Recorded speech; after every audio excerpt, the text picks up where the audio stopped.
Здравейте хора, това е нашият канал Gameplay. Както виждате, днес ще играем Minecraft 1.8.1.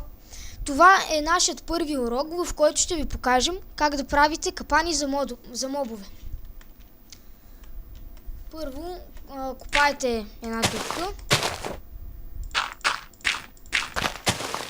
След това нареждате стики пистани. Ето така.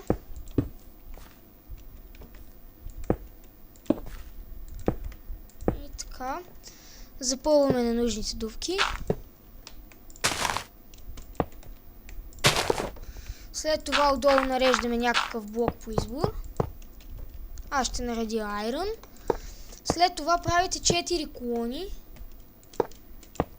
По 3 квадратчета високи. 3 блокчета.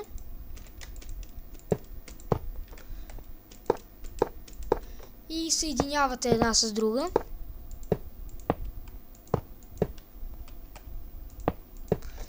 След това по дъното на вашата дупка нареждате Wooden Pleasure Plate.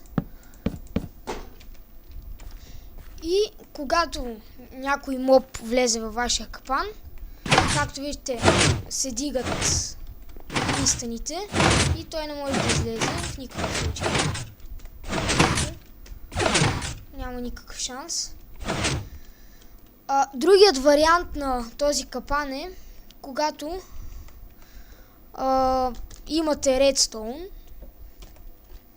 Ще ни трябва малко редстоун, ливър. И сега правите пак една дупка.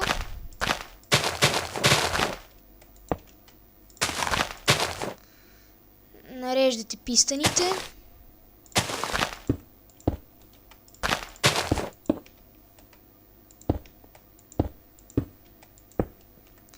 Запълвате ненужните дупки или около целия капан.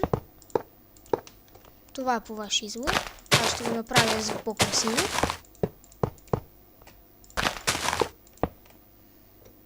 Така. След това по дъното на вашия капан нареждате някакви блокчета по избор. И очертавате целия капан с редстоун. Ето така.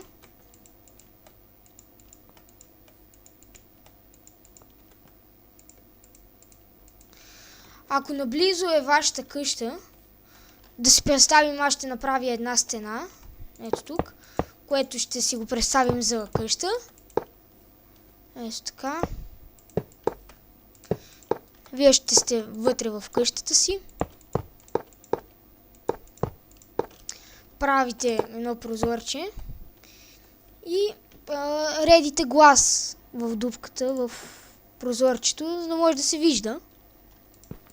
Така. След това може да направите една малка дупка, ето така, през която прекарвате редстоун и слагате ливър. И когато видите, че приближава зомби или някакъв друг моб към вашия капан и влезе вътре в него, натискате това, ливър, и капанът се затваря. Тогава мобът не може да излезе.